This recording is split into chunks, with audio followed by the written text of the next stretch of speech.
Cha bafowethu asisizane la ukuthi NFP ithe yaphuma kuhulumeni waZulu-Natal kwi-GPU akucollapse uhulumeni automatically ayikho into enjalo. Uhulumeni uhlukene nesishayamthetho.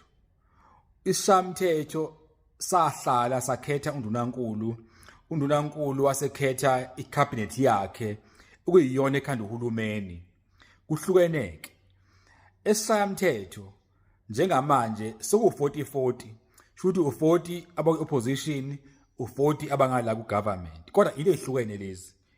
So okusho ukuthi ngamanye amazwi ingcindezi ezoba khona ile yokuthi uma kuthiwa inqumo esishayamthetho inamba izogcina ziba inkinga ngoba akuzobikho 50+1.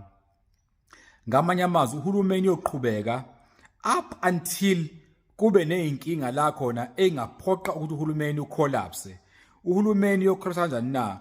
Uyocollapse ngokuthi kubuye emotion of no confidence iphase, noma kube ukuthi ibudget uma imele iphasiswe ingaphasi ngenxa yokuthi mhlawumbe iMK neNFP neEFF bavote against the budget.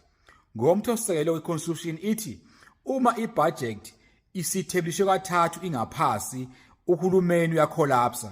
Ngamanye amazwi kuyomele kuye kwi-election kabusha, re-election ka-government wethu noma uhulumeni omusha kwaZulu-Natal. So ngamanye amazwi ke implication ekhona la ile yokuthi nje we may end up having a rerun where kumele kukhethwe kabusha uhulumeni ngoba akekho winile. Njengamanje kuzoba clear ngempela ukuthi akekho wawinayo. So ileyo nto encanti izoba inkinga kodwa uhulumeni awucollapse automatically. We continue have uhulumeni up until kube nezinto eziwu2 engenzeka to collapse this government.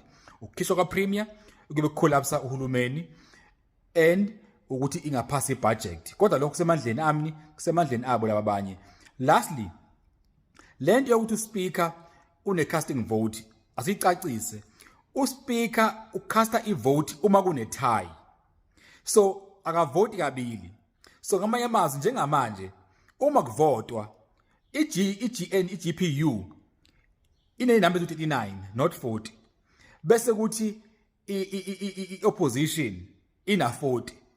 So uspeaker only cast a vote uma ukuthi kune-tie. Kodwa uma uspeaker decide to vote on a first round, that means 40-40. She doesn't have a casting vote after that. It's just a tie as it is. Akakwazi ukuvota kabili uspeaker. But ordinarily uspeaker akavoti uma kune-item before the house. Uspeaker kumele asheshe imhlangano acast ivote uma kune-tie. So njengamanje there will be no tie. iMK ne-EFF ne-NFP will have a majority in the house. In that sense,